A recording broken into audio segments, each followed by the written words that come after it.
time for you to go. Getting everybody's attention. We're going to go ahead and start the Farragut Beer Board for March 10th, 2016.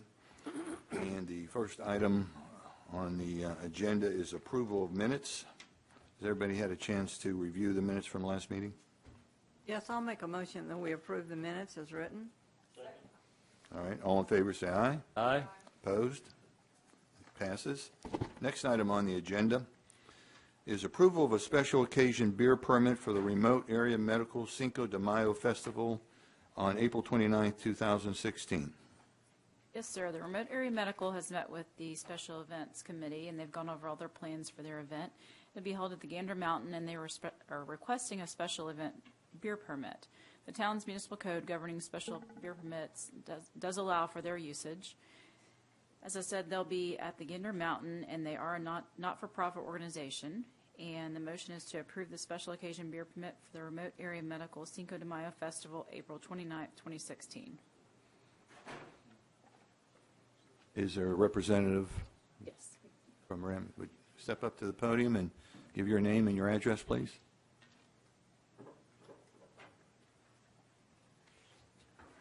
I'm Jeff Eastman, Remote Area Medical CEO. We're located at 2200 Stock Creek Boulevard in Rockford, Tennessee. Those of you who probably have known us, we've been around for 30 years, founded by Stan Brock 30 years ago. We deliver free medical care throughout the United States. In fact, this weekend we're over in Dayton, Tennessee. We have a clinic up there. Last year, we're all volunteers on the clinics. Last year, we provided $9 million worth of free medical care through the generosity of 10,000 volunteers. We only have a small staff of 17. We accept no government money. It's all private donations, usually small donations from individuals, small foundations. Last year, Abuelos was generous enough to help sponsor a festival as a fundraiser. And this year, John Volpe from Abuelos is also spearheading the fundraiser for this, and all the proceeds go to help fund our clinics. Any questions? Any questions? I've got a couple. First of all, it's April 29th. That's a Friday, is that correct? That's correct. Is it a one-day event that you're going to have? Yeah, it's just that evening from 6 to 9 p.m. Okay. And it's going to be held where? Gander Mountain parking lot. The parking lot? Yes. Okay. And they've paid their fee? Sir. Okay. Any other questions, the board? And you're going to charge admission? Yes. It's $35 ahead of time, $40 at the door. We do have a VIP area that's $125 ticket. We've already raised about $1,500 in ticket sales, so hopefully it'll be a great event. So we're going to have food, drink, entertainment? Yes. What All type the of above. entertainment? What are you going to have? Just a live band. Live band?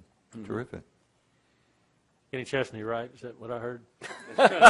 Wishful thinking. If you can arrange this donation, we'd greatly appreciate it. That's great. All right, do I hear a motion?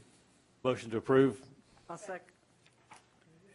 Everybody in favor, say aye. Aye. Aye. Opposed? All right, it's passed. Good luck. Thank you. Thank you you for very your much. service.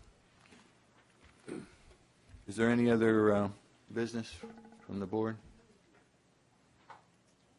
If not, we're going to call the beer board meeting, have it adjourned.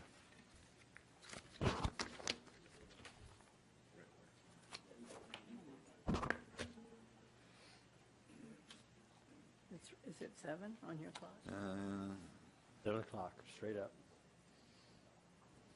We will now open the Farragut Board of Mayor and Aldermen for March the 10th, 2016.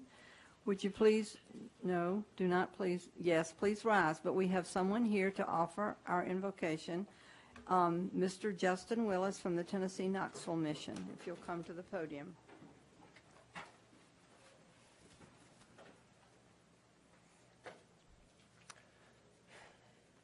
Our dear, kind Heavenly Father, we are so thankful for the many blessings which Thou provides us with, for this wonderful weather that we've had, for the chance we have to be here in Farragut, Tennessee. Heavenly Father, we are so grateful for the opportunity we have to be forgiven of our mistakes and also to learn from them. Heavenly Father, we ask that in this meeting that those here will be inspired by Thee, that they will know what they can do to better this community, and that they'll be able to make the decisions that will improve this area. Heavenly Father, we are again so grateful for all that thou does for us, and we say this in the name of Jesus Christ. Amen. Amen. Thank you very much. Now for the Pledge of Allegiance. I pledge allegiance to the flag of the United States of America and to the republic for which it stands, one nation, under God, indivisible, with liberty and justice for all. For the born and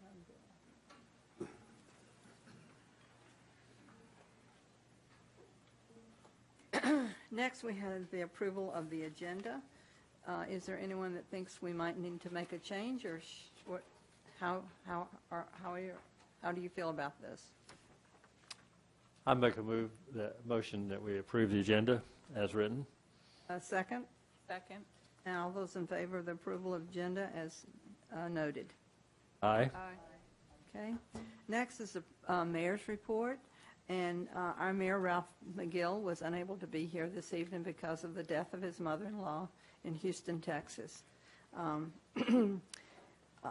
I think if he had been here, he probably would have wanted to report that he and I just returned from Washington, D.C. for the legislative meeting of the National League of Cities. And we are both grateful for the town for giving us this opportunity to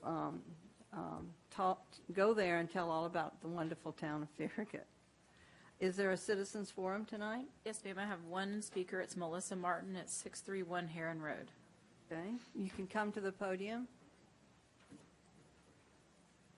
Tell us your name and address, please. My name is Melissa Martin, and it's 631 Heron Road, and this is my husband, Joe.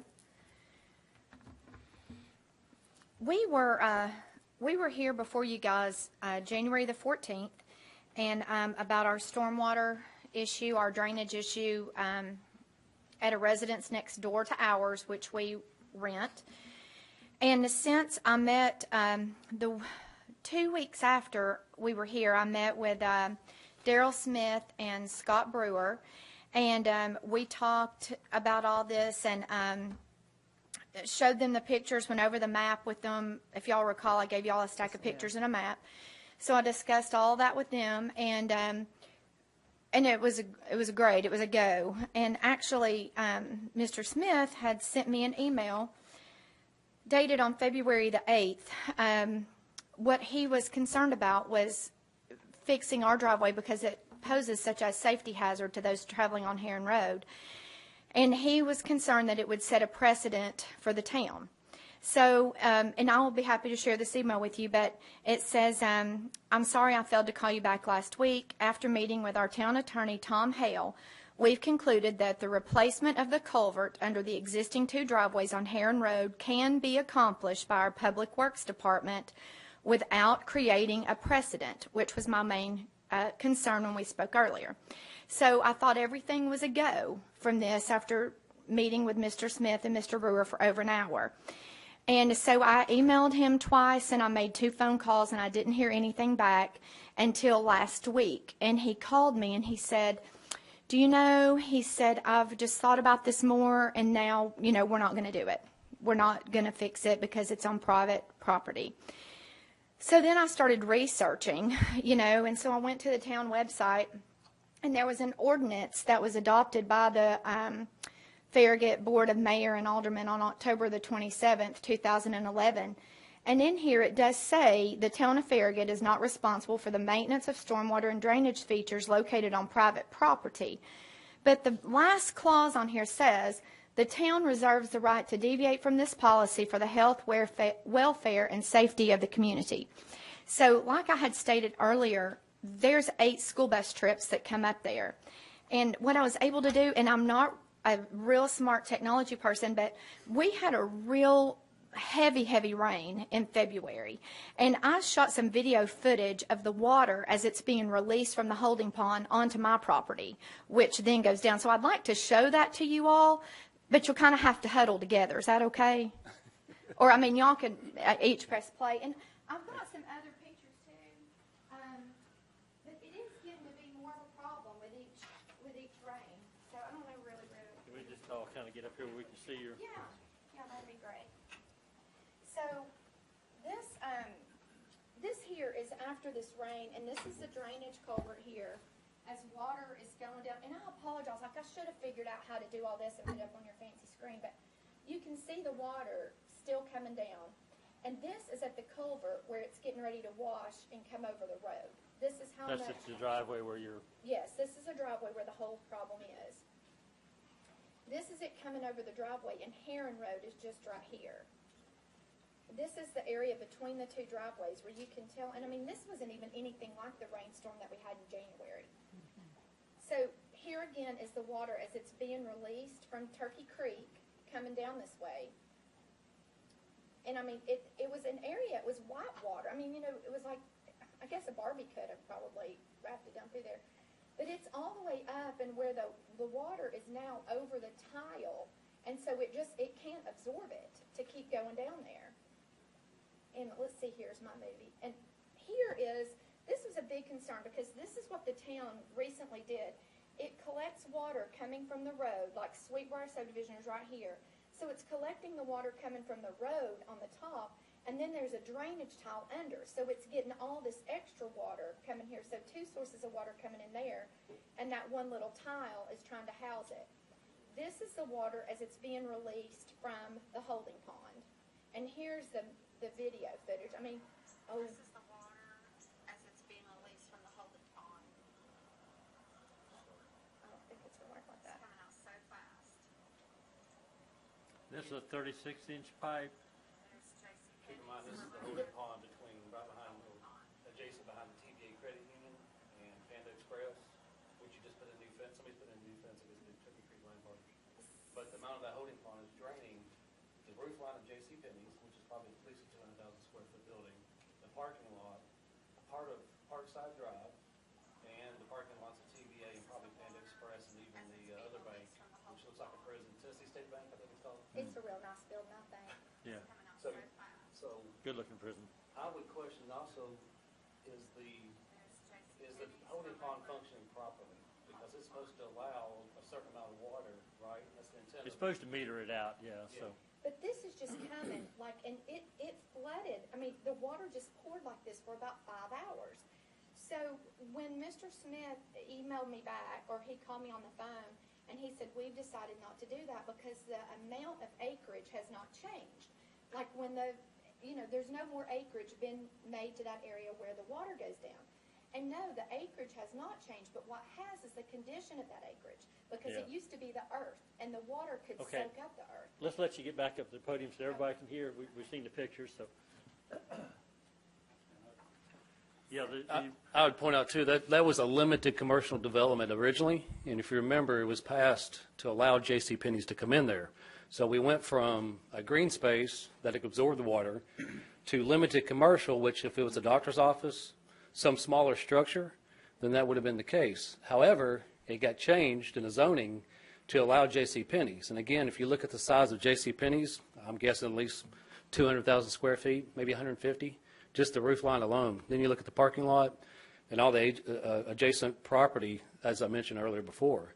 So if you look at the velocity of water coming down, and keep in mind, again, the town of Farragut, when we built our house, specified what size tile we had to put in our property at 631 Heron. And I went back to our builder, Tom Blakely built our home, and I went back to Tom, and I said, Tom, would you have arbitrarily just chosen that? And on our plat map that was approved, he said no. He was told by Ruth Hawk that is the size drainage tile that had to go under our driveway, which is a 42-inch oval. So if you're going, and then kind of like in my mind, I'm thinking, God, I mean, that's huge. I mean, you could almost put a Volkswagen in there. I mean, it's so big. And I thought, somebody must have known in their planning when we built in '01 that was not going to be limited commercial, that we were going to need a pipe big enough to allow for all that water to come through. And so knowing, I had a lot of dealings with Ms. Hawk, and knowing that she planned ahead to know that was probably going to be commercial, the downstream property owners, in my personal opinion, were not protected for all this water. This pipe was put in 44 years ago, which, as Mr. Smith said, it's not big enough to hold the water. Well, duh, we know that, but it was at the time before all this commercial development went in there. And if the town knew and approved all that and made us get this 42-inch pipe, then why wasn't some forethought given to, okay, when the water goes under their driveway and they've got this Sweetwater water coming in there too, how is it going to drain? So, I mean, it does make a huge hazard for Heron Road as well. So we're just coming back to the board again because, it's like we were told it was going to be fixed, and then a call, 2 emails later, no response, and then a call, oh, I've changed my mind. So I don't know how all that transpired. I don't have the information of that, but I would like to ask the board to work on our behalf as residents in Farragut to help remedy this situation.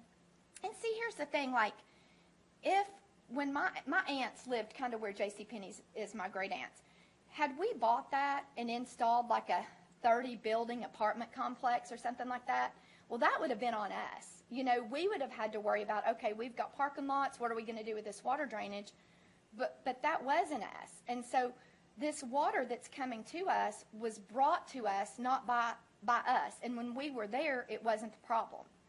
So I would like to request from the board that y'all take action on this. And the last time we were here, the mayor had asked for the Turkey Creek Land Partners to be contacted. And at my meeting with Mr. Smith and also Mr. Brewer, there was no representative there from the Land Partners. I don't know if they've been contacted or what, but I would like to request that you guys help us.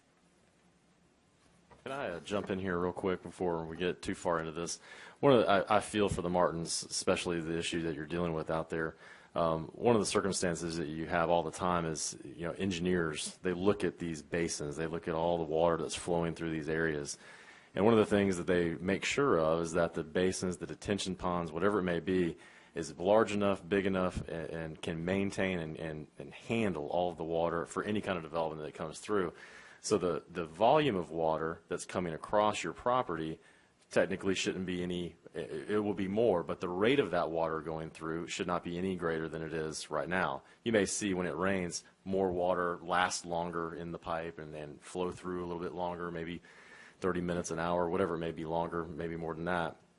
But the rate of that water should not be any more now than it was 40 years ago based on all the engineering calculations that they do. The dilemma is that it's on private property, and we have properties all throughout town that have the same issues that you do. We have water that's going through a pipe that's probably too small for them to maintain. Sometimes on really, really heavy rains, it may get up over that and get on your driveway or whatever it may be, but most of the time it's probably going to stay in the ditch and do what it needs to do. But the difficulty we have, and Mr. Hale can certainly expand on this, is doing public work on private property, and that's the real difficulty that we have, and this situation is the issue that we're dealing with. So certainly I feel for the Martins and the dilemma that they're dealing with, but that's the reason why we do not recommend, based on our policy and based on state law and court cases that are out there, that we do any work at this time on their property. I do have one comment. There's a gentleman across the street from us, Jim Roberts, and he was having this water situation in his backyard, and this was about 10 years ago, but he came to the town, and the town helped him. He bought the supplies, and the town furnished the manpower and the equipment to install that. And that was no public threat at all to the road. It was no public threat to anybody traveling Heron Road. He just had a mushy backyard. Yep. Yeah, I would just like to address that too, because I had a lot on Smith Road that the town had a culvert that emptied right in the middle of that lot, so the water flowed across it, and it basically made the lot extremely difficult to build on because you'd have to divert that water around and take up space. And I asked them if they could move that culvert to the property line and then put that underground down through there, and they agreed to do that. And I remember there used to be a policy where if you would buy the material, the town would do the drainage improvements that were necessary. So I don't know what's changed or what, but I know there has been a policy in the town's past to deal with things like this. So Tom, you were getting ready to say something. There was, early on, there was a policy, and there was actually money put in a fund to deal with drainage issues in general. I think that policy got changed at some point. I don't know how long ago it was. And the reason it got changed, as I understand it, is the very reason that, and I believe the Martins got a letter from Darrell Smith with a memo attached to it from MTAS that analyzed the legal issues related to using public money to do the very thing that we're talking about here. MTAS's view is, and I've tried to find some other similar decisions from the Attorney General's office and have had some success in finding some, but essentially the problem is that the Tennessee Constitution has a provision in it that has been interpreted as prohibiting municipalities to use public money for purely private property improvement, which for obvious reasons you can see why that would be a problem. There's always in some of these situations where Ms. Martin raises the issue of the safety and that kind of thing. That may be enough to get beyond this private purpose doctrine that kind of ties our hands in using money in this way. What I have been trying to do with Mr. Smith is look at the situation out there. I've been out to the property. I've met with Mr. Smith a couple of times, actually. We've done a little research trying to figure out. My original thought was, well, you know, what Mr. Martin's saying, there used to be earth. It gets converted into a development. That development doesn't allow the water to absorb into the ground. Therefore, that's why you have these detention basins that are built to contain the water so it doesn't go in its natural flow. Meters it out. Meters it out at a rate. That's right. So that it won't do harm downstream. It should come out at more or less the same rate that it was going before, because the general law is downstream landowners have a legal obligation to handle the natural flow of the water from the upstream property owners. That's what the law is. If that wasn't the law, then it would be, as long as you don't change the natural flow of the water, then it's going to go the way it's always gone. That's right. So we have been trying to figure out if there is something that the town, because obviously if the town of Farragut did something wrong in the eyes of the law in designing some particular improvement that the town designed, then we're not obligated to, I mean, we would be answering for potential liability, and therefore we're not bound by this public purpose doctrine.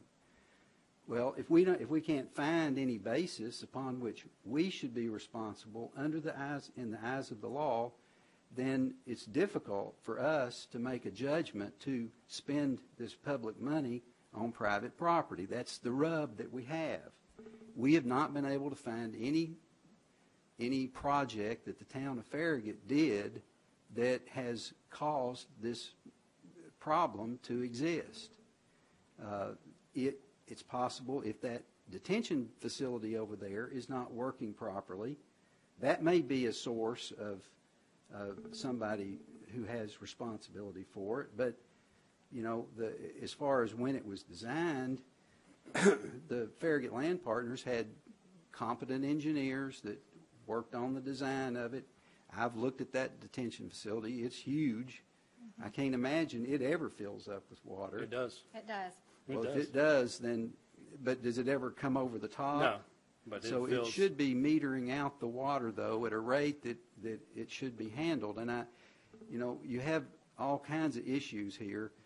Your property, if we get into this thing all the time, if the pipes under your driveway that are acting as a dam your neighboring driveway, which acts as a dam. If that is opened up, and then you got people downstream that have the same size pipe you had, it's just going to dam up down there. Well, once we start fixing things that we're not legally obligated to fix, then we've done exactly what the cases say we shouldn't do, which is get into improving private property, because then we've bought into the problem, and arguably we're liable to the people downstream because their pipe isn't big enough, and so they're now getting flooding. Okay. So that it's a difficult problem, and the reason we look at the precedent of it is because if we had to go out and fix all the drainage problems in the town of Farragut on private property, we don't have the ability to do that unless there's some compelling reason that is our responsibility that we created. Then we're going to have difficulty justifying the ability to do that. So let me pose a question to you. Okay. If that's the case, why did the town tell us, and we've got the plat map, Darrell Smith was the engineer, Ruth Hawk was the approver, why did they tell us to put in such a large tile?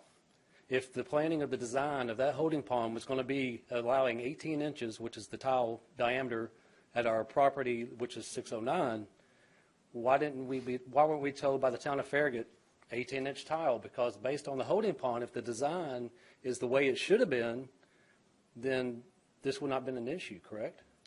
No, our tile is 42. Right. So my point is, why did the town of Farragut tell us to put in a 42? Personally, I don't think Darrell and the team did their due diligence.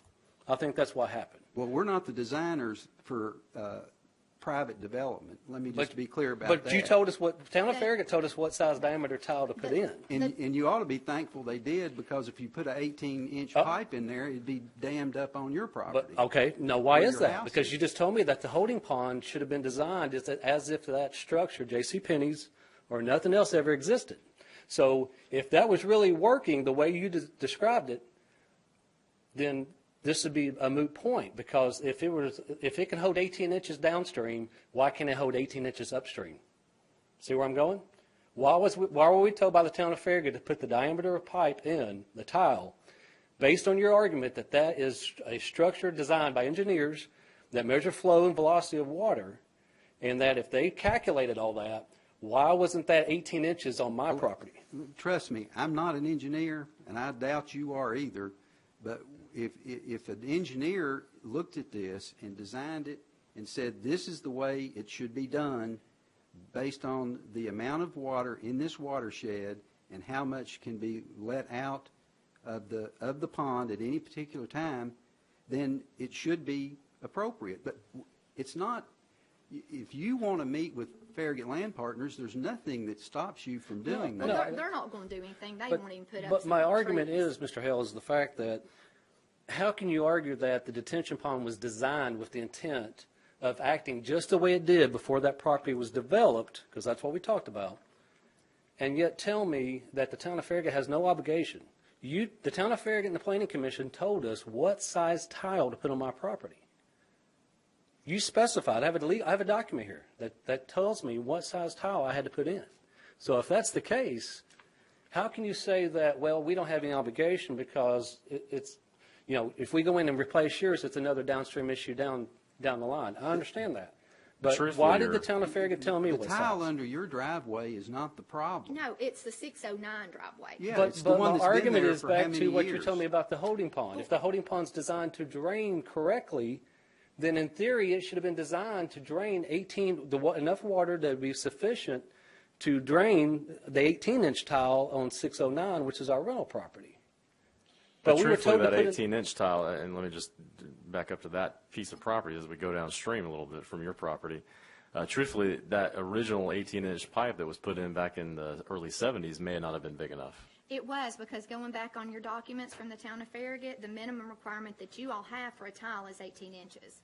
So that was your all's documents now, 40 years later, an 18-inch. So see, back in the day. But we weren't a town They were until still 1980. Right, I know that. But what I'm saying is, going back, an 18-inch diameter pipe is a pretty good sized pipe. And see, back in the day, before JCPenney's was there and Heron Road kind of went through where the interstate is now, that creek bed where that water comes through, it was almost dry all the time.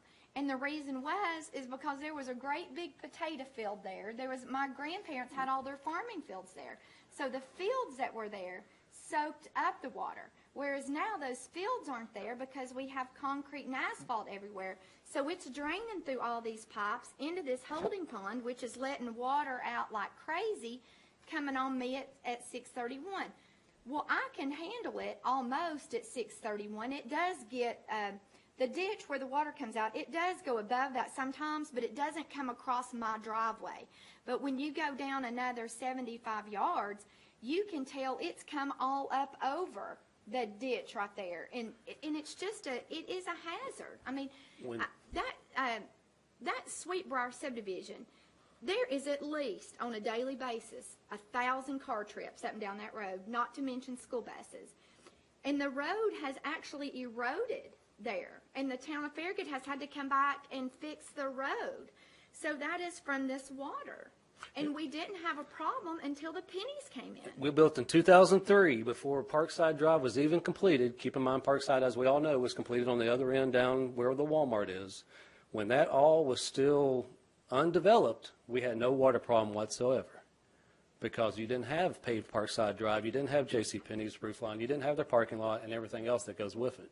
This water problem has developed since that development has occurred. And as they keep adding over on that side, keep in mind, as we all know, JCPenney's came in very late. You know, we still had Parkside Drive opened. We had development. We had the drainage off of Parkside Drive. But as JCPenney's got developed and others, you continue to then have to drain those surface areas, and it's not, the ground's not soaking that water up. So that's the issue in my mind, is the fact that, you know, where I struggle again is with that we have, who now, Darrell, he was the engineer, a part of that.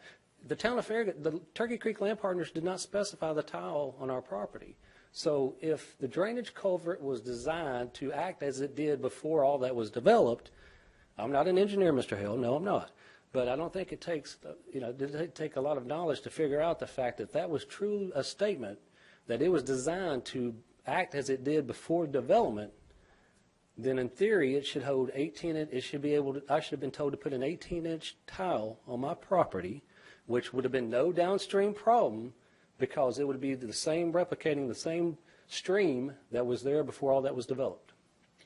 And one other thing is, again, the farms of Willow Creek, that was all private property as well.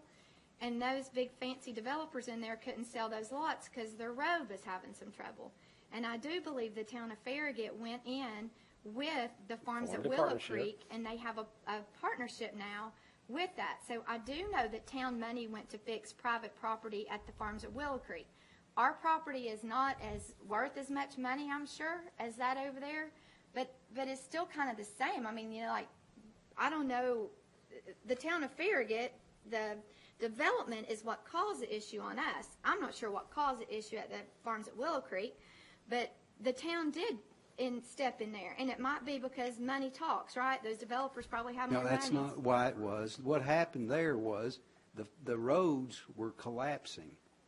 The road, there was a hole that developed that a car could have gone in. On down where the storm drain system goes, on down to Evans Road, there were fallouts down on the road.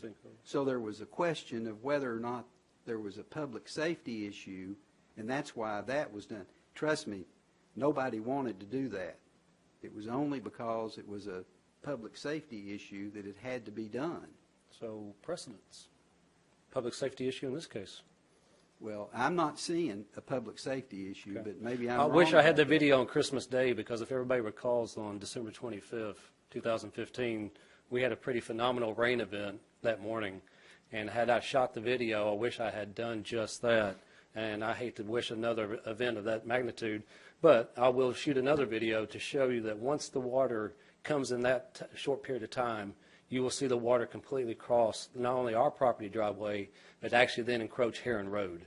That becomes the safety issue. It was a whole south side lane in Heron that was underwater. And it was about 3 inches of water on the road that day.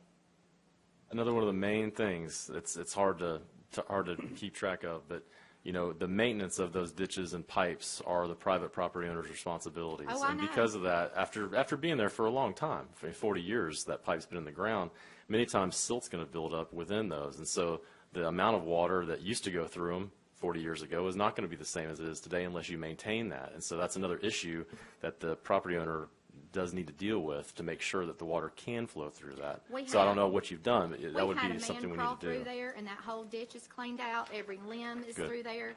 So, we want to maintain what is ours to maintain. But we kind of, I'd like to ask the Board of Aldermen and Miss Vice Mayor and the Mayor, if you all will help us, because we've exhausted our efforts with the town. And it's kind of up to you guys, I think, because I was told that the town is the ultimate decision maker on this situation. Now, I did note when I was there that culvert, that 18-inch culvert, if it is 18-inch, I don't remember now, but that it was probably at least a third of the way sedimented up. There was at least a third of the diameter of that pipe was full of sediment, so it doesn't have the capacity to carry what it was designed to carry at this point. So I did notice that. Which culvert, on their property? Or The 609, the one downstream, the one that's backing completely up. cleaned, the whole thing. Who excavated that? When was that done? Well, it was started 2 weeks ago, and then they finished up, because we had so much rain, they finished up yesterday. So that was after the December 25th rain. Oh, yeah. So you may not have that problem now. Oh, no. Oh, you don't have that problem. No. There was, right where the culvert is, there was an old sycamore tree, and, they've got big leaves, and those leaves were there around the face of the tile, but debris and stuff inside the tile, it wasn't that dirty. It was mainly just on the outside on this one side. That's not the first time that ditch line. I personally cleaned that ditch line out with a tractor and spent a number of times, so it's not like this is the first time that ditch line's been cleaned out. Well, I was noticing that on the outfall on the downstream side of the 18-inch culvert that you're talking about here, that there was, I would say, at least a third, if not more, of sediment in the bottom of that pipe. So I don't know, and that tells me that the ditch beyond yours must be somewhat compromised. Oh, it is. It's yeah. eroding. We're getting a nice little wear pattern starting from JCPenney's through my property.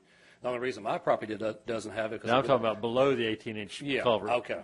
That something down there is holding, because there was water standing in it. At least half of the height of the culvert, at least half of it, there was water standing in it. So the water can't flow out because something downstream is impeding it. So there's an issue with that ditch and that culvert downstream. Now, I have 4 questions based on the conversations tonight. First of all, if I'm not mistaken, after it goes under your driveway, it goes behind the other properties. There's probably not another culvert between there and Camel Station Road, is there? Not to my knowledge, because it goes, where the Piles lived, it kind of cut theirs on a diagonal, and then it went behind where Mr. Arwood's Right, it goes in around behind those properties there, so I don't think there's another culvert downstream that the town would need to be concerned with. That's the first thing. The second question is, has Heron Road ever been underwater before Turkey Creek was put in? No, I'm 45. I know I don't look that old, but I couldn't really Wouldn't put you remember. day over 30. Well, thanks. But honest to Pete, I grew up there, and I never, my grandparents' driveway was never flooded before Penny's. The road was never, it was just dry. It was a dry, and actually, the road was kind of up a little bit higher, where they would come in and do new pavement and stuff like that, because it was just a little country road. Yeah. Okay, so that was my next question, was had it ever been underwater before this happened? The third question is, and I'll direct this to Mr. Hale and Mr. Smoke. If they were to grant a drainage easement through there, then it would not be, if they were to dedicate a drainage easement to the town of Farragut, then it would not be private property per se.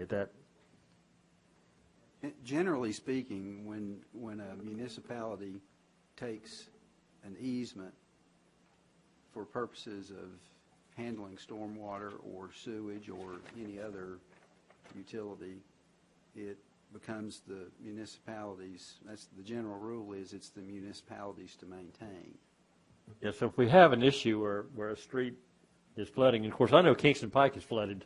I've seen water go over Kingston Pike where Turkey Creek goes under, just east of Kroger there before. So, there are events which occur that can't be foreseen, and are like the 50-year storm kind of thing that we talk about that we designed for. Well, I see two things here. That ditch apparently needs to be maintained downstream because it's causing water to back up in that culvert. It's retaining water, which is causing sediment and impede the flow through it. Now, I don't know whose responsibility that would be. I'd say it'd be the downstream people from you. And then secondly, it needs to be determined if that detention pond is actually functioning as it should be, which basically I don't think either one of these are the town's responsibility. So what do we do to, as a municipality, can we require Turkey Creek Land Partners to certify or to demonstrate that their facility is functioning as it was designed to? And if it's not, or if that design is inadequate, is there recourse against the engineers who designed it? Where do we go from here is the question. I don't know what, if anything, Mr. Smith's done with Farragut Land Partners, or whatever the entity's called. We did, our staff did go out and look at the detention basin to see if it had sedimented up, if it was working the way it should be. Everything looks in our review of that as it is working the way it should be, based on everything that they have. There's no major clog in the system. There's no. Yeah, if it was overflowing the spillway banks there, then you'd have a problem. It's not functioning. I'm not sure about the downstream. I'm not sure what's if there's anything that we have looked at downstream along that area. Well, based on my observation, there is an issue because there's standing water, at least half the depth of that pipe, and at least a third of the capacity of that pipe is compromised by sediment. So there is an issue there apparently.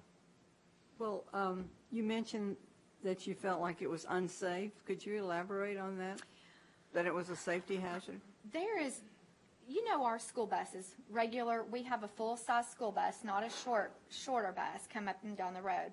So we get a load of kids. The bus comes up first at about 10 after 7 for the primary and intermediate school kids, comes up and back. And there was, after this storm in February, because we have a small one, I was up, and the water on the road was standing to where you could see it spilling up from the tire of the bus. Because the water, it just goes there, like there's nowhere, it's just standing. And so I feel like that's my main safety concern, because we witnessed a horrific incident there with a school bus, not having to do with water, but we are always cognizant of school buses on our road. So it makes a trip down, a trip back for the early morning kids, and then a trip down and a trip back for the middle and high school kids. That's 4. And then it repeats that sequence again in the afternoon. So there's 8 trips up and down that area where it floods with a school bus. And that bus is so loud, like it has to be loaded to capacity with children on that bus every day. And then our driveway at 631, it lines up directly with Gates Mill Drive. And I think I told y'all one time we sold Girl Scout cookies there and made a fortune. There is at least 800 in and outs of that road every day. And it's a real heavily traveled area. There's so many. I think my sticky here was there's 194 families that travel that daily. Mom and dad's going to work, mom's picking kids up from school, taking them, and the school buses. 194 families. And that's not including the newer Sweetbriar. It's just the Gates Mill access. Did I understand, Mr. Hale, that if we could ascertain that there was a safety hazard there? If there's a legitimate safety issue where,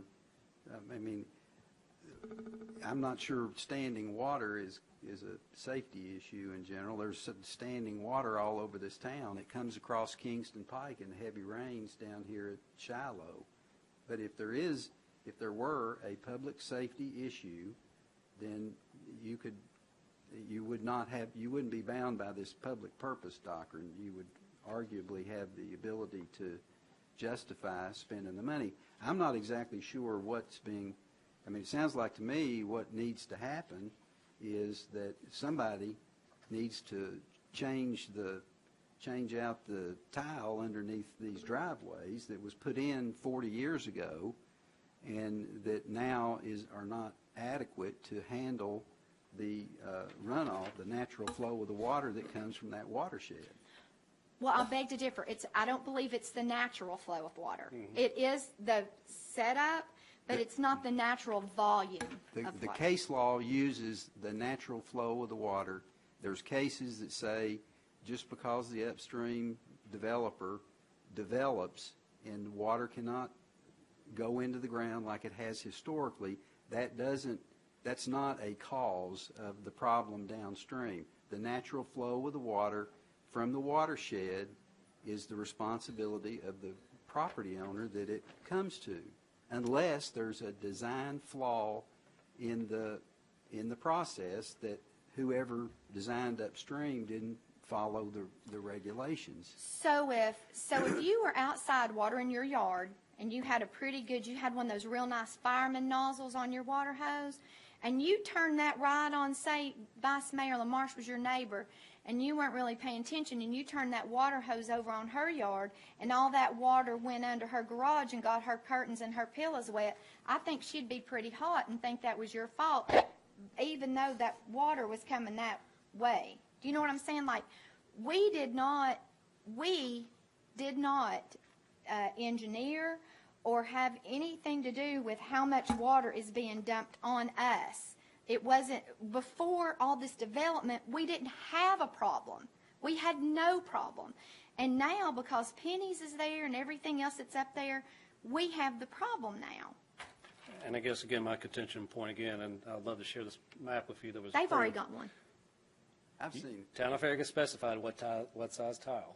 So if that holding pond was adequately designed to take the natural flow, which would have been the 18-inch tile downstream, why was I told to put in a 42?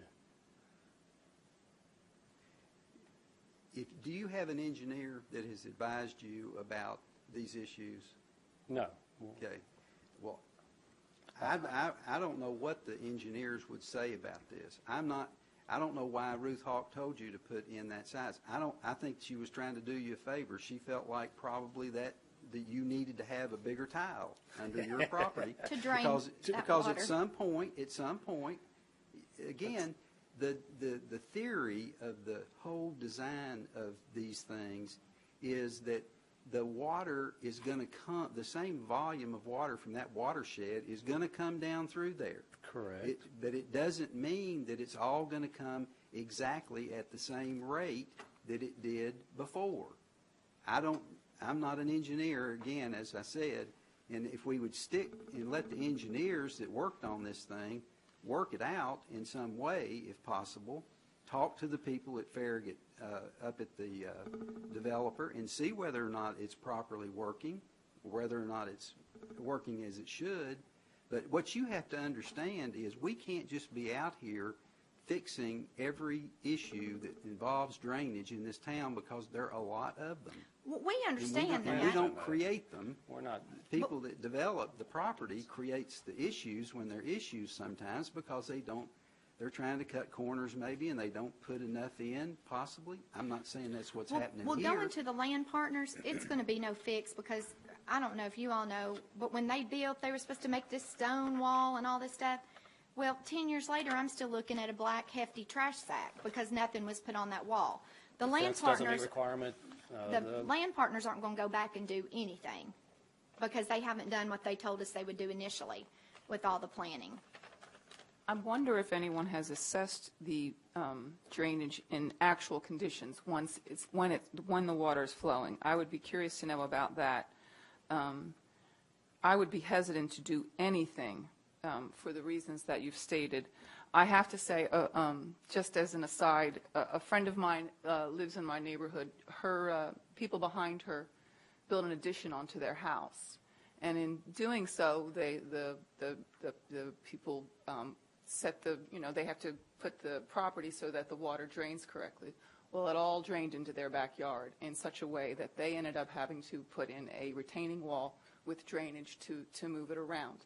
It was their responsibility because it was coming into their property, and they spent $16,000 on that. My concern is, I'm sympathetic to what you're going through. I am concerned about the precedent we set going forth if we do this without having what we need to know going forward. Is it a public safety issue? Because that's the only way we can get around this, from what I can understand from the law. And I am very concerned that if we set this precedent, all of a sudden we're paying for everybody's drainage issues, and we can't afford to do that. So I would like to know what the actual conditions are, if it is acting the way it should be in actual conditions, and if this is indeed a public safety issue. I guess I'm going back to, too, where I have a email from Mr. Smith that the town is going to fix it. I have an email that we've conducted it can be accomplished by our public works without creating a precedent. An email from the town engineer. And when was that? This was on February, well, you can look at it, February the 8th. Oh, that's okay. That's okay. Thank you. So, some research. What was the change between The same that engineer and that now? approved the size tile to David, put, do you know? may I I add? think it's important to understand that Mr. Smith doesn't make those final calls himself, and I think, in reviewing the case law, which Mr. Smith had not done at that point, and he probably sent that to you, he tries to, I know him well enough to know he tries to help everybody out if at all possible.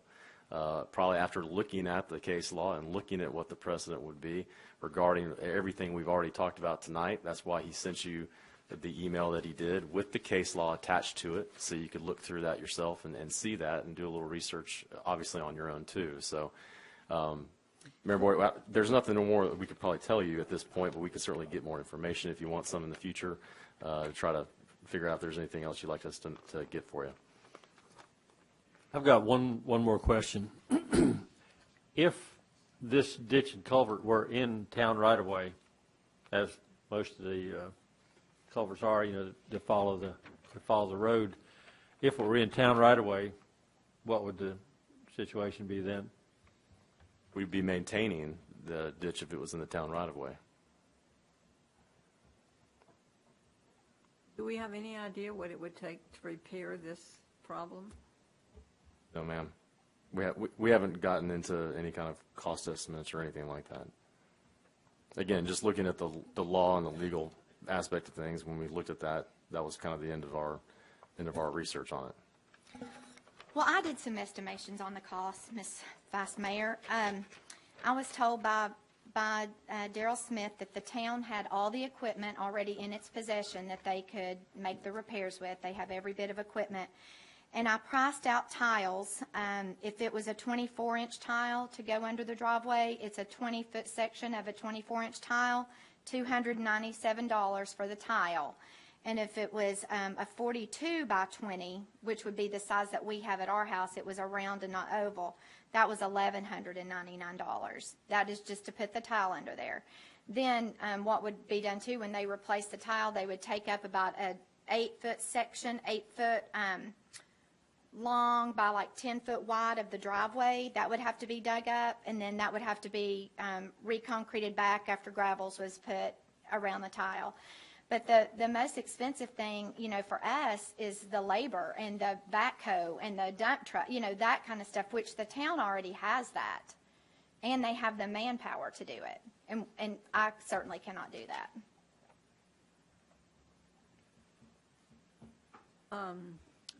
Mr. Smoke, do you know why the Turkey Land Partners were not at that meeting? At our last time we suggested that they all get together. Why were they not there? Again, our staff, I know Daryl and our engineering inspectors went out to the ditch and looked at the J.C. Penney detention pond that's out there, They didn't see any defects with the pond. They looked at the sediment. Was there a lot of sediment that had built up for whatever reason over the last few years? They didn't see any. So everything seems to be working the way that it was engineered originally to be working at. So that's why we didn't feel at that point that we needed to go back to the Turkey Creek Land Partners. Oh, because I thought we told them that you all would all meet together and discuss this. That was. We can certainly meet with the partners, I think, to see if there's anything that there may be something they would feel like trying to do. I don't know what that engineering, it would take an engineer to try to figure out some other method of collecting water or whatever that may be.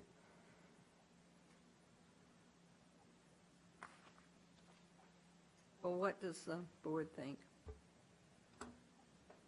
Any other comments?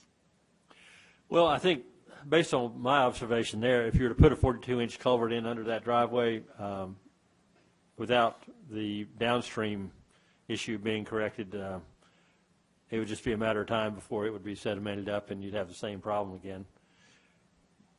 I think that needs to be addressed.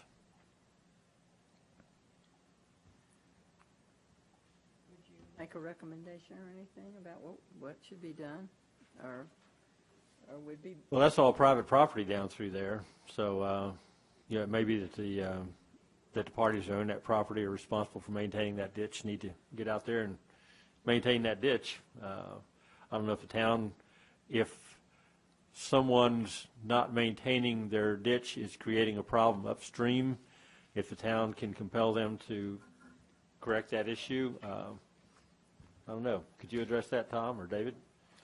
No, if it's causing a problem, I think we can tell them they need to maintain their property. I think we probably have ordinances that deal with that. What is there? How many driveways are there with the 18-inch culverts? Two. One, because the other side of it is a 24.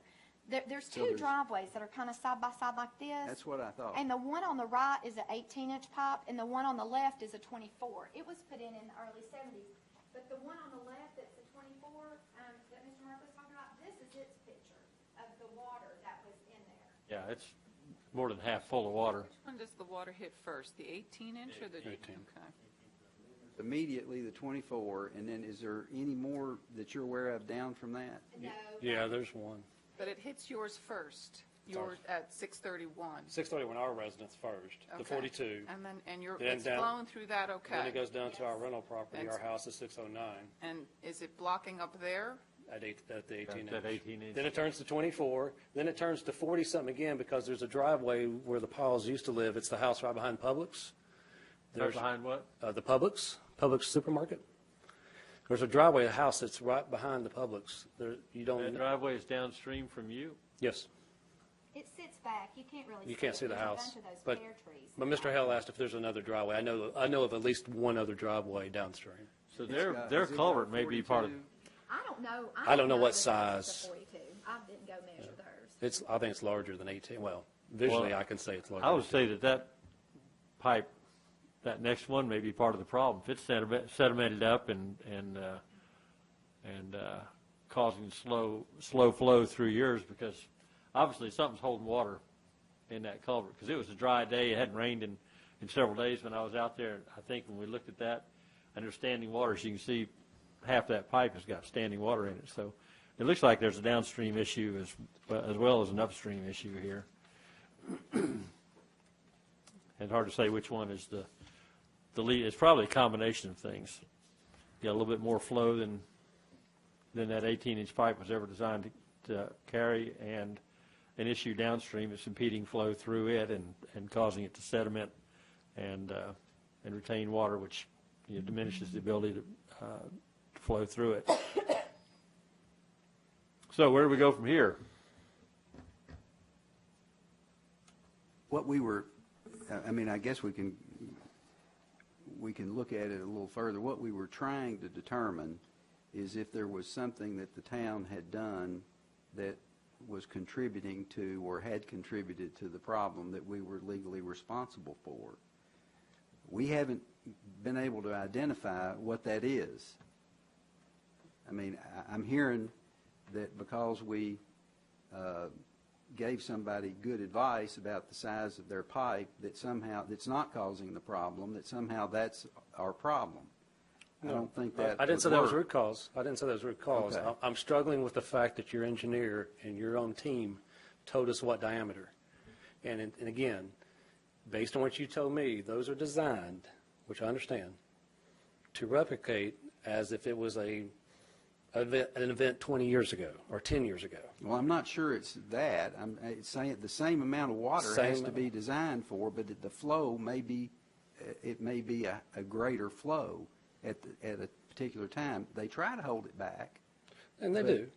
And I don't know if it's not working. But my argument, my point is, this was looked at by your town engineer and your commission. They personally, I don't think, did their due diligence. They didn't look downstream. And in doing that, they said 42-inch, as it's drawn on this map, and approved. It even says what size tile. But I guess where I come in with the town of Farragut is the planning commission approved all of that cement. JCPenney's has an extraordinarily large parking lot.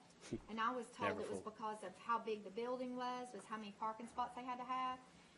But when the planning commission approved all that asphalt and that great big huge building and all the other buildings over there, that now the earth cannot soak up the rainwater, it's running through that concrete. That, I guess, is where I'm having the issue, is because the town approved all this commercial business to go in, and I don't think that water, if y'all recall the video I showed you where the water was coming out of that pipe so fast, that can't be how that's designed to come out that quick. Now, I don't have any kind of a water measuring device. That's what I want to see. I would like to know if that is acting the way it's supposed to be acting at that point.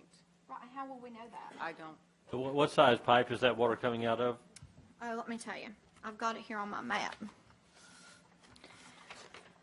The pipe coming from there is a 24-inch, it's a concrete pipe. And it's going from a 24 and just coming through there to beat the band. And then going through our 42, then going through a 18 to another 24. And that doesn't take into consideration the rain that is coming down the road and also coming from Gates Mill. And then another issue that Mr. Smith and I talked about, that Jim Roberts that has the house right across, well, like the one that the town helped them put the drainage in, the Piles built a new house next to him. That's clearly downstream from this, at least, I'd say 75 feet, okay? And in those plans, there are 2 elbows, which the water pipe, the drainage goes like this. It makes a 90-degree turn, and then it makes another 90-degree turn, and that actually diverts their water onto me. And that's what I was saying to Mr. Smith, that, you know, because I know you are not allowed by law to divert your stormwater onto your neighbor, because that's not the right thing to do. However, why in the world, and when Mr. Smith told me, he said, well, that's the natural way the water runs. Well, at my house, water don't run upstream to run downstream. And I know that there was already a thing under the road, like I understand that, but we're getting quite a bit more water from these 2 houses going up to then come back down. So if that was their issue, well, they could have put a tile under the road and hooked it in going down that way, and that would have diverted our pipe as well. So we're getting 2 extra houses, all the water from Gates Mill coming down the road, on the top of Heron Road, coming under Heron Road, and JCPenney's. And the house at 609 was on that road before any of the rest of that stuff was there. Well, Mr. Hill, is there anything else that you would recommend that they do, or Mr. Smoke, at this time? Madam Vice Mayor, we can certainly go out and make sure the ditches, just kind of evaluate the ditch and see if it is maintained, make sure all the neighbors going up and down that line have maintained their ditch. And if they haven't, we can certainly notify them and let them know that they need to be doing something with that. Many times these issues, when they go from one neighbor to the next, are civil in matter. You know, you're dealing with water from your neighbor getting on your property. It's a civil issue rather than a town issue. You know, but we can certainly try to help figure out if what's going on out there, just to at least evaluate it from a professional standpoint, and we'd be glad to do that. Well, I feel sympathetic to them, and I would like to see whatever else we might be able to do to help them. That's just my opinion.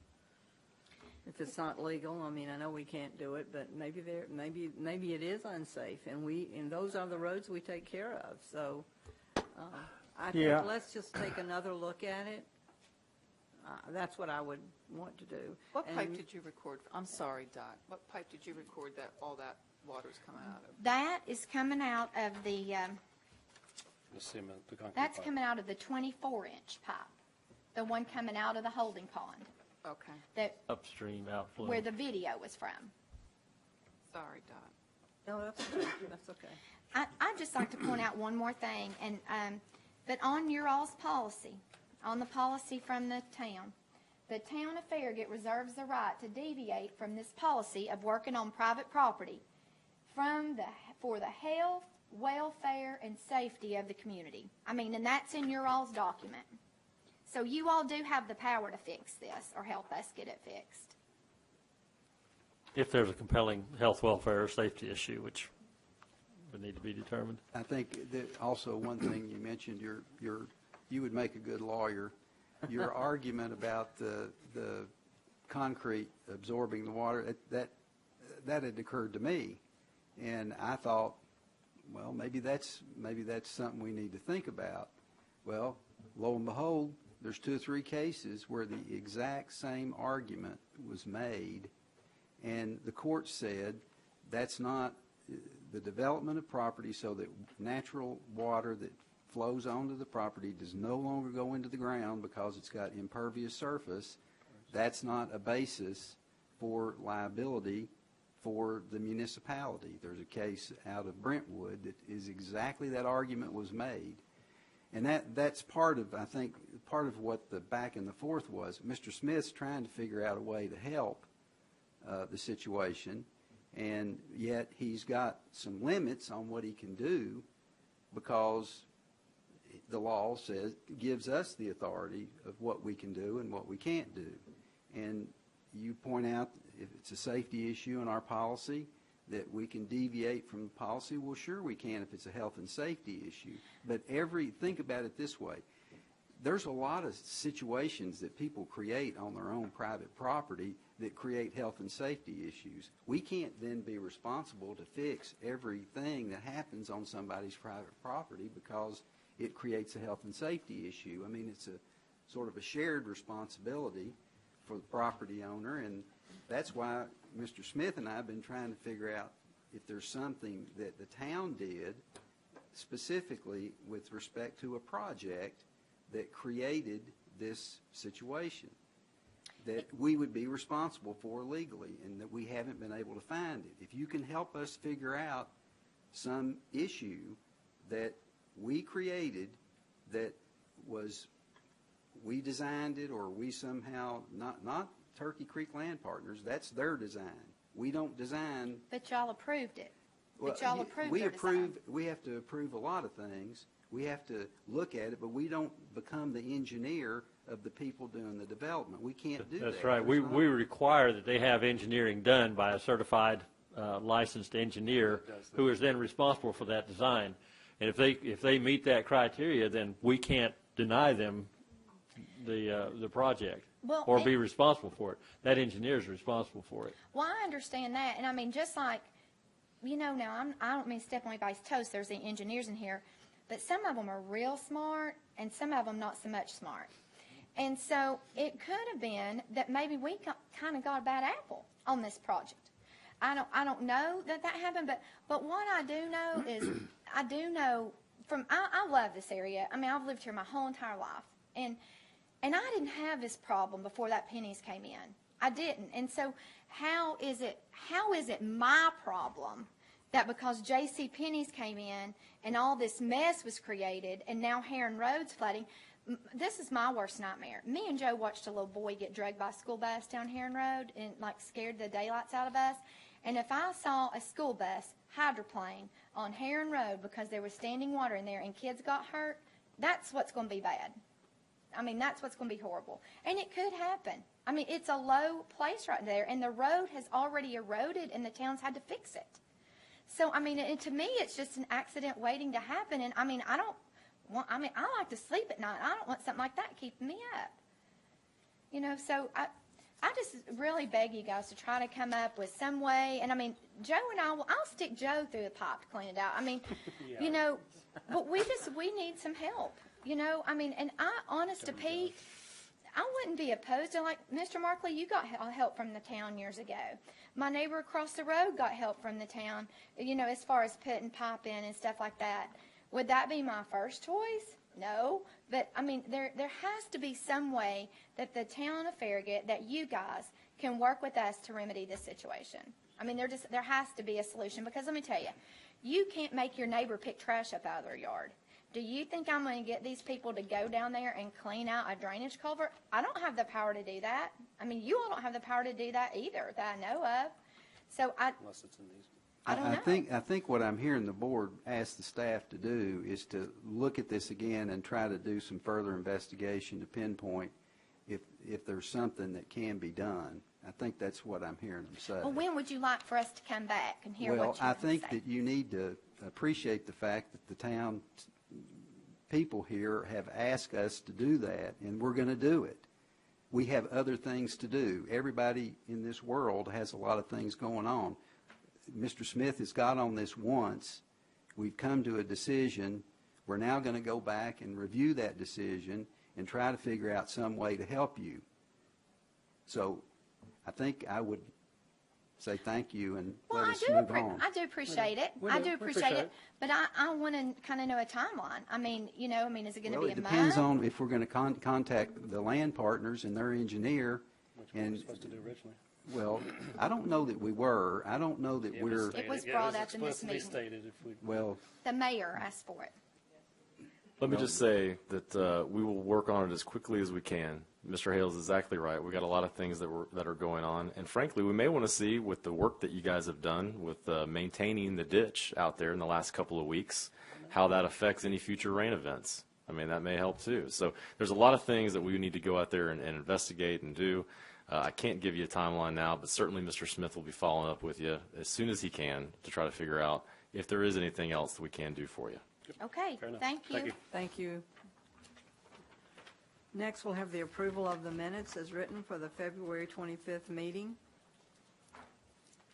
Do I hear a motion? I'll move to approve. All those in favor for the approval of the minutes of February the 25th? Aye. Aye. Okay, under the business items. First business item tonight is approval of the TechLink's Claris Information Technology contract. Thank you, Vice Mayor. Just to preface the contract a little bit before you make your decision on this, I'll kind of review a little bit of the history. The town maintains a complex network consisting of internal computing systems, digital archives, and public information portals. Due to the certifications and expertise required to maintain this function, in addition to the cost of maintaining the required infrastructure, the town solicits and contracts with a private professional firm for organizational-wide IT services. Our current contract is with Claris Networks, LLC. This contract has run its term and is currently in a month-to-month status per that contract. To keep the process competitive, the town solicited proposals in November. The town received 4 complete proposals from qualified firms. The proposals were evaluated and ranked based on the completeness of the response, firm experience, specific needs of the town, and cost for services. The proposed term of service upon award of this contract is 3 years from June 30th, 2016. The proposed basic services include, but are not limited to, hosting, storage, and archiving of the town's digital data, workstation and software maintenance, email solution, security and support for all digital networks operated by the town. After thorough review of the responses and scoring of the proposals, Claris Networks was determined to be the most qualified responsible firm. Thus, the town and Claris Networks initiated contract negotiations, which resulted in the attached written draft agreement and the scope of services also attached. The negotiated costs for services are as follows. For the remainder of fiscal year 16, $39,295.95. For fiscal year 17, 18, and 19, $94,295.95. $218.24.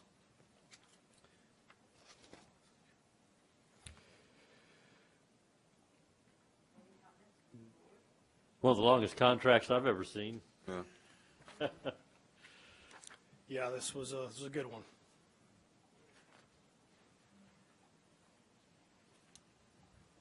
It's very complex. Tom and I dealt with this exact same contract because it was Claris back in 2013, so we spent a good couple weeks going back and forth on it, so we've got it down now.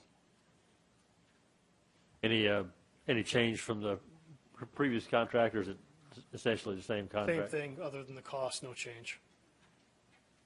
Okay, thank you. We're pleased with their service, right? Yes, ma'am. I move to approve. Second? All those in favor, say aye. Aye. Motion passed. Second order of business is the approval of the Stormwater Advisory Committee bylaw and charter amendments. Thank you, Vice Mayor. Allison emailed you a copy of this late last week. I printed out a copy and put it before you tonight so you could reference it. This is basically just a couple minor amendments to the Stormwater Advisory Committee charter.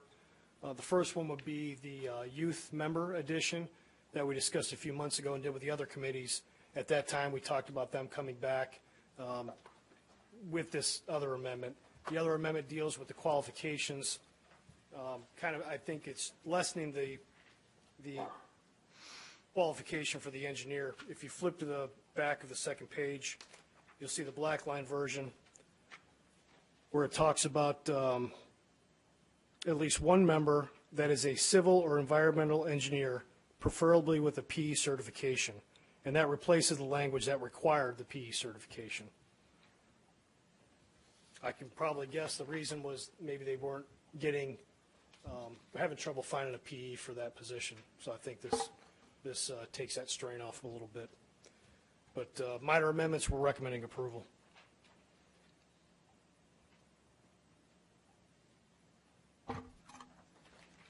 I know Ed's here, Ed Whiting, who's, are you still chairman, Ed? Yes.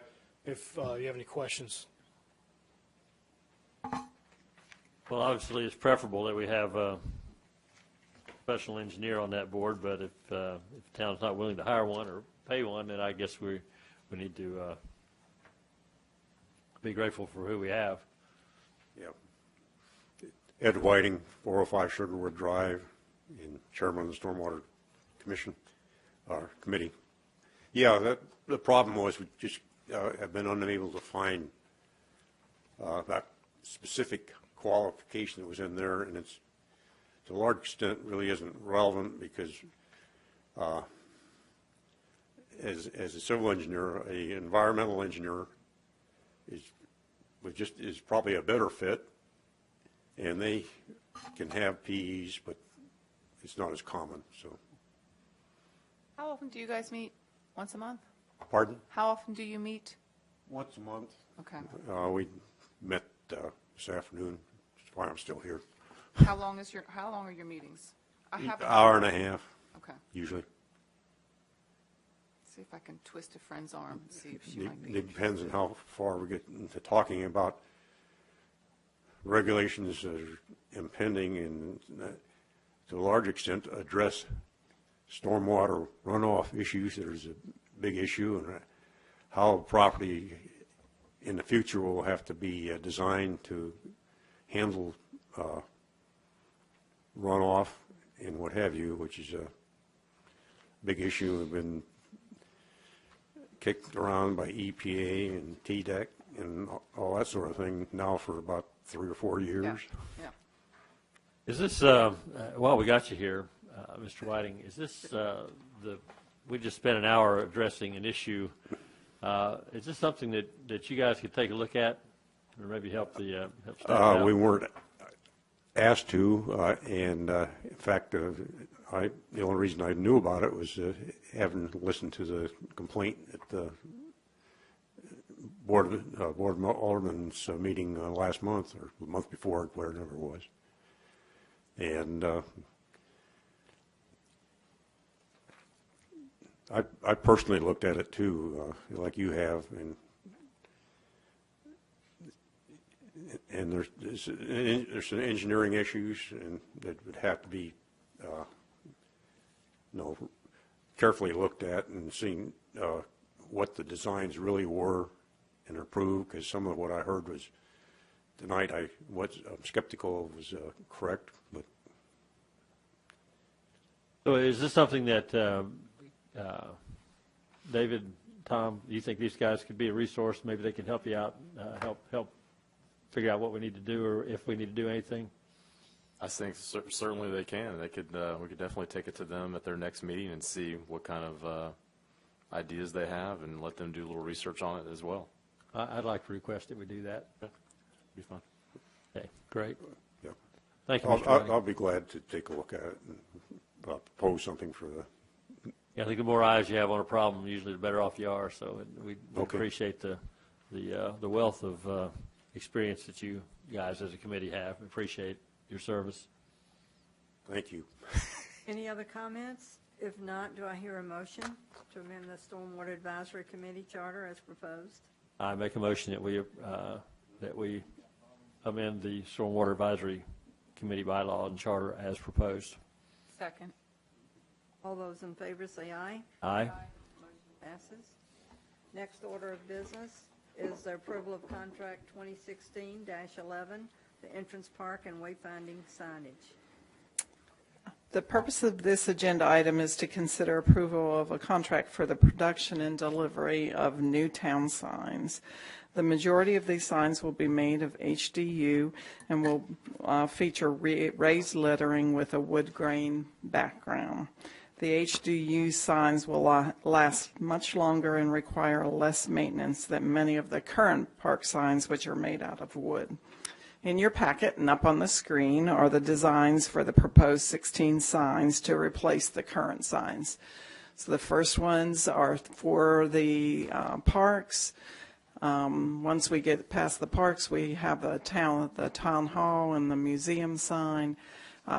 3 welcome to Farragut signs, 1 larger, and then the 2 this size, or the smaller size, that will be placed where the current Town of Farragut signs are on Watt Road and Kingston Pike, the outdoor classroom sign, and then some wayfinding signs to replace the ones that are on Campbell Station Road, and a new sign for the John Evans soccer complex. The Public Works crews are redoing the area around the stone memorial there, and we will place a nice sign there so you can see that.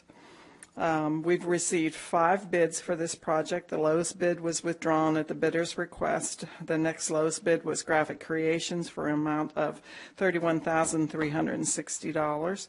Graphic Creations is a Knoxville company, and the town's been working with them for several years on other small sign projects. Their vice president is a Farragut resident.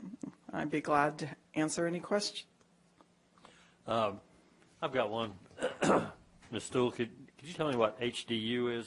It's high density. I knew you were going to ask that. I got the high density part. High density what? It's like a plastic. It's used for a lot of signs. The double-sided signs will be 2 inches thick. The single-sided signs are 1.5 inches thick. Okay, I think I'm familiar with the product. It'd be a big improvement over wood.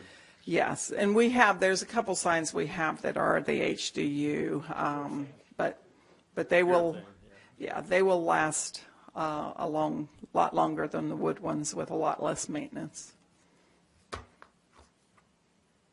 How are we coming on siting locations, right-of-ways for these? We ever going to get them up? Well, we've got the 2 that we're proposing to order with this contract are at the current locations of Watt Road, at the entrance on the hill, and then Kingston Pike near Dixie Lee Nursery down there. David can speak to the other easement issues that we have. Yeah, we've got some real tight spaces out there for that, and that's why with the sign package that Sue put out there, we have some smaller signs that hopefully will fit within some of the very tight spaces that we have. So hopefully we can go to some of those property owners and see if they can't work with us on getting some kind of easement where we could put a sign out there. Attractive sign. Well, I think they're great-looking signs. It's, I'd be proud of them. Thank you. And I will make an approval because I like the signs. A contract 2016-11 for Entrance Park and wayfinding signage to Graphic Creations at a cost of $31,369. Was that a motion? Yes. Vice Mayor LaMarche? I'll Second. Okay, I'll take it from Bob and Ron. All those in favor? Aye. Thank you. They have about a 6-week delivery time on this, and after that point, the ones that are going into their current holders will be put up by Public Works as they can get them in. There's a couple locations, including the town hall here, that pillars have to be built. So hopefully sometime in May, end of May, we will have some new signage. And thank you for all your efforts in making this happen. We're very grateful for that. Next order of business is the approval of the waiver of a permit fee for the Knox County Sheriff's Office substation build-out in the Pinnacle at Turkey Creek. Thanks, Vice Mayor. As you know, they're adding the substation over there next to Buffalo Wild Wings. In order to occupy the space and build it out, they would need to pull building permits. Those permits have an approximate cost from $125 to $200. They requested a waiver of those fees, and since the board approves the fees annually, the board's going to have to, is the authority on waiving that fee. We don't have the authority to do it at staff level. We're recommending approval of the waiver. Any comments on that? Well, I just want to say how much I appreciate the fact that the Sheriff's Office is going to put a substation out here, how much we appreciate Knox County Sheriff's Department and the work they do for us. And I think this is a no-brainer. I certainly don't have any discussion on it. I'd like to make a motion that we approve the waiver of all town fees for the Knox County Sheriff's Department. I'll second it. Okay, thank you very much. All those in favor? Aye. And tonight, we do have an officer from the Knox County Sheriff's Department, Mr. Phillips. So would you like to come to the podium and say anything, sir, while we're on this? Well, we're grateful for all that the Knox County Sheriff does for the town of Farragut, and we're happy that you're here tonight. Now we're going to move on to ordinances. The first reading is Ordinance 16-04, an ordinance to amend the text of the Farragut zoning ordinance, Ordinance 86-16 as amended, pursuant to authority granted by Section 13-4-201, the Tennessee Code annotated by amending chapter. Oh, no. Is that the end of that one? Oh, no. Ending 2. chapter 2, Part 2. Okay, excuse me. Part 2, definitions, to change the definitions, reference elderly housing, and provide for new definitions. Okay, that's kind of a long ordinance wording. The other two are worse, so I'll just prepare you for that. This particular ordinance is related to Chapter 2 in our zoning ordinance. That's a chapter that provides for the definitions as they are applied in our zoning ordinance. What we were trying to do here, this is part of a larger effort that we started actually months ago to revisit our provisions for elderly care facilities in general. We've been working with the Planning Commission, the public, professionals in the field of elderly care. We have a representative here tonight, actually, to help us, look at our language that we have currently. How can we update it to make it in line with current terminology and with the Tennessee Department of Health that licenses assisted living and nursing home type developments. So what we're proposing in this ordinance is to replace our existing terms for elderly housing and elderly housing unit with new terms that are taken straight from the Tennessee Code, and that's the assisted care living facility and assisted care living facility resident. That way our language in our zoning ordinance is consistent with state law. We also are adding the definition of primarily aged persons because that's referenced in the assisted care living facility definition. That's also taken straight from state law. That was one of the things that we wanted to try to bring our ordinance up to date with regards to that.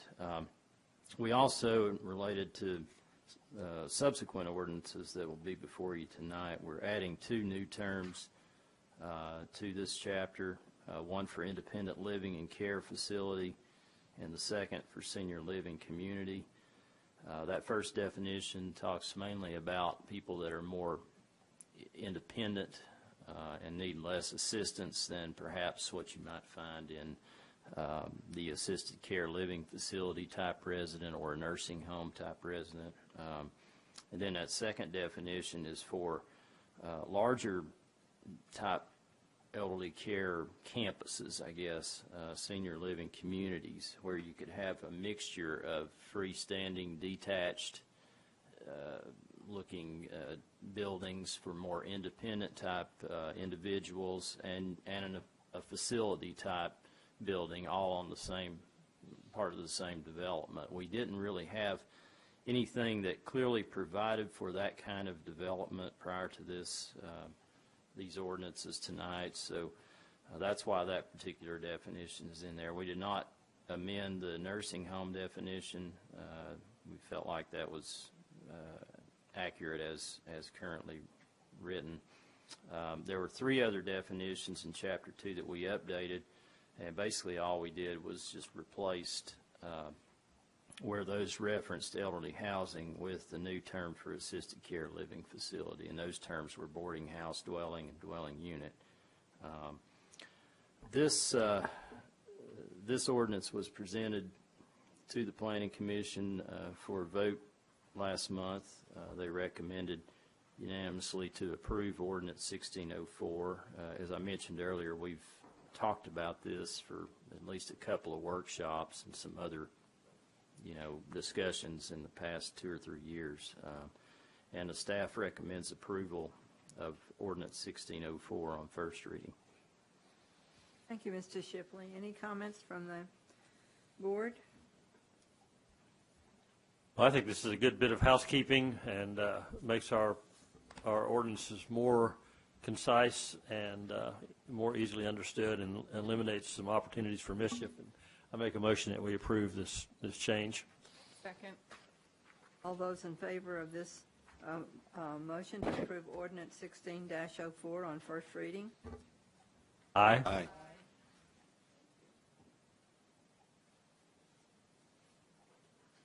Okay. Ordinance 16-05. An ordinance to amend the text of the Farragut zoning ordinance, Ordinance 86-16, as amended, pursuant to authority granted by Section 13-4-201 Tennessee Code annotated, by amending Chapter 3.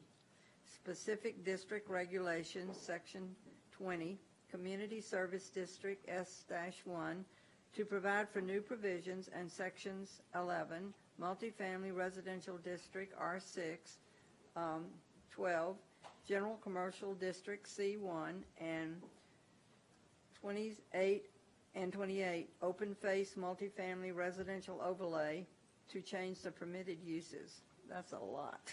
I told you that was going to be worse. That's a lot. Yeah, I think that took us as long to write that as it did these ordinances almost. No, this ordinance addresses Chapter 3 in the zoning ordinance. That's the chapter that provides for the different zoning districts in the town.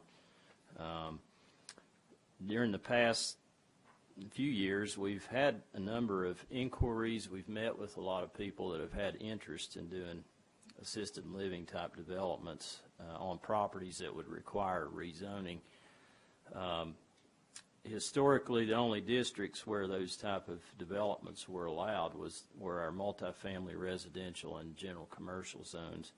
And this limitation kind of somewhat adversely affected these requests, because there was always that concern that somebody may present that they're going to build an assisted living facility, but there are other uses in the zoning district desired that people have a concern about that they will end up building instead.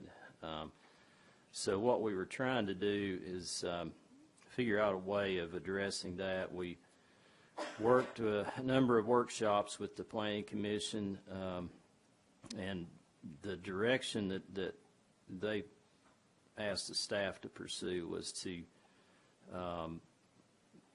just provide for these type of uses in a zoning district that was more compatible with that, and not put it in a multifamily residential type district.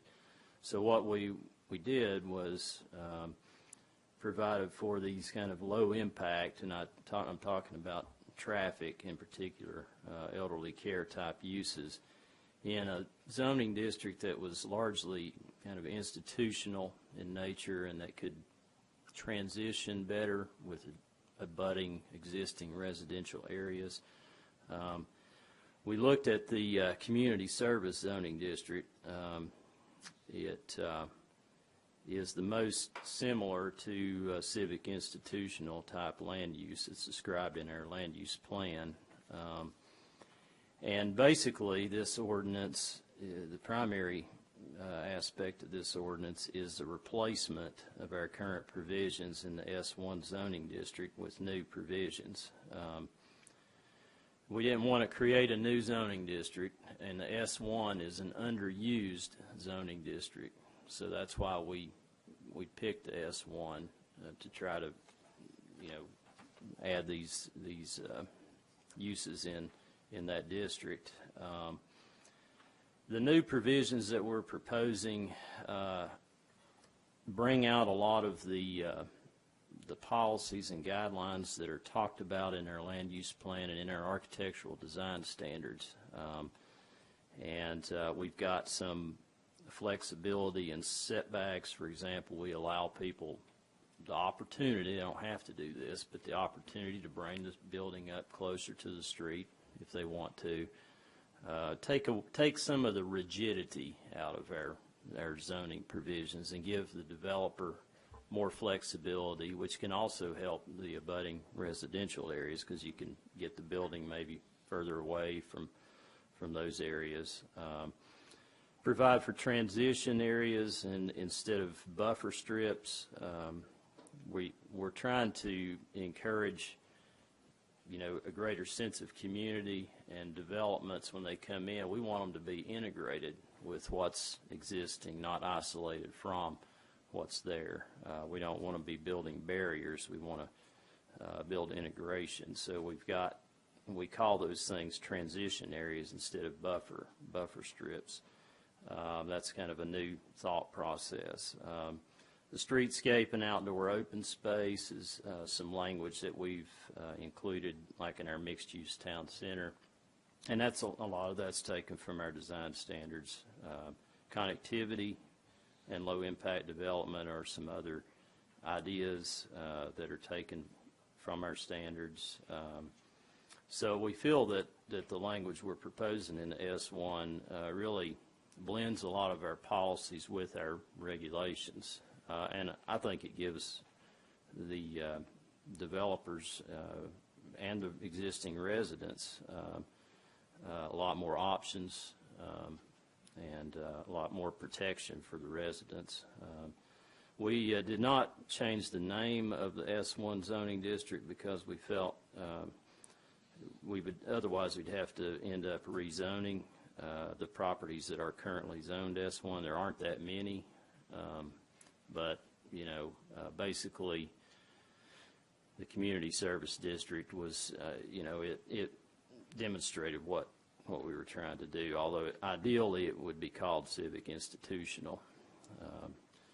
We have removed, we're proposing to remove from the multifamily residential districts elderly and group housing and nursing homes as permitted uses for the reasons I noted earlier.